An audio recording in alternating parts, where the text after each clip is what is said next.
எவ்வளவு நாள் ஆண்களோட ஆட்டம் பார்த்தீங்கல்ல, இனிமே பெண்களோட ஆட்டமும் பாருங்க. என்ன 23 வயசு ஒரு பொண்ணு 25 கல்யாணம் பண்றான் 7 மாசத்துல. ஒரு அம்மா தான் குழந்தைய தள்ளி விடுறாங்க அந்த பாலத்துல, அந்த தண்ணிலாம் ஓடுது, செத்து போச்சு. அதே மாதிரி ஒரு பொண்ணு மெயின் ஹெட்டா இருந்து வியாபாரம் பண்றான். இந்த மாதிரி கல்யாணம் ஆயிட்டு புருஷனை விட்டுட்டு போறாங்க, குழந்தை கொன்னுட்டு, கள்ளக்காதல். இதே மாதிரி பெண்கள் விட்டுட்டு போல, கதை முடிச்சுட்டு தான் போறாங்க. காரணம் என்ன? ஆண்கள் பொண்டாட்டிக்கு கொடுக்கற எல்லா சுகத்தை சந்தோஷம் கொடுத்தா அவ தவறான வழியில போக மாட்டான். அதே மாதிரி பெண்கள் ஆண்களுக்கு கொடுக்கற இடத்துல எல்லா விஷயத்த கொடுத்தா ஆண்களும் போக மாட்டாங்க. எதுக்கு நான் இது சொல்றேன்னா, இவங்கள பிரிகிற காரணம் யாருன்னா, இது 3வது உள்ள வர்றவங்க தான். நீங்க இப்ப ரீசெண்டா பாக்குறீங்கன்னா நிறைய டைவர்ஸ் நடக்குது.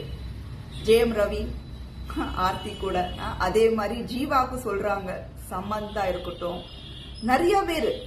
சோ இனிமே நார்மல் பர்சன் இது பண்றாங்க. காரணம் 3வது பர்சன் தான். ஏன் பொண்டாட்டி அழகா இன்னைக்கு இருக்கா, நாளைக்கு நல்லா இல்ல சொல்றாங்க. ஏன் புருஷன் இன்னைக்கு ஹேண்ட்ஸமா இருக்கா, நாளைக்கு இல்ல சொல்றாங்க. அழகு பார்த்து யாரும் மயங்காதீங்க, சரியா? ஈஸியா மயக்கிடுவாங்க. அந்த மாதிரி இருந்ததா குடும்பத்தை உடைக்கிறாங்க. உண்மை அவங்க ஹெல்ப் பண்ணோம்னா கண்டிப்பா நீ உன் ஃபேமிலி கூட நல்லா இருந்து சொல்லுவாங்க. எந்த வப்பாட்டி சொல்ல மாட்டாங்க. நீ குட்டிச்சர் ஆகணும், நீ என் கூட கொஞ்ச நாள் சந்தோஷமா இருக்கணும், நீ விளங்காம இருக்கணும், அந்த மாதிரி நினைச்சிட்டு தான் அவங்க கூட்டு போவாங்க. கடைசியில என்ன ஆகும்? அந்த புருஷன் பொண்டாட்டி நல்லா ஃபேமிலி ரன் பண்றவங்களே தான் ஃபேமிலிய கொன்னுட்டு போறாங்க. என்ன ஆகும்? கடைசியில ஜெயில தான் இருப்பாங்க. ஏன்னா ஒரு ஃபேமிலி உருவாக்குற அவ்வளவு கஷ்டப்படுறவங்க உடைக்கிறதுக்கு ஈஸியா போயிடுறாங்க. பட் அதோட கர்மா நீ என்ன பண்ண அதுதான் கிடைக்கும்.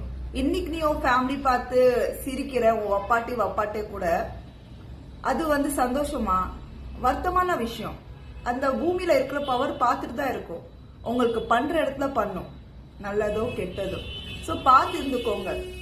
ஒரு மேரேஜ், ஒரு லவ், ஒரு ரிலேஷன்ஷிப்னா அதுக்கு மரியாதை இருக்கு, அதுக்கு ரூல்ஸ் இருக்கு, அதுக்கு ஒரு பவர் இருக்கு. சும்மா இஷ்டத்துக்கு யார் கூட என்னாலும் பண்ணானா கண்டிப்பா ஒரு அசிங்கம் அவமானம் தான். அது யார் பண்றீங்களோ அவங்க தான் அனுபவிக்க போறாங்க, சரியா? ஃபேமிலி எப்பவுமே பலனான விஷயம். அது உடைச்சிங்கன்னா நீங்களும் உடஞ்ச மாதிரி தான்.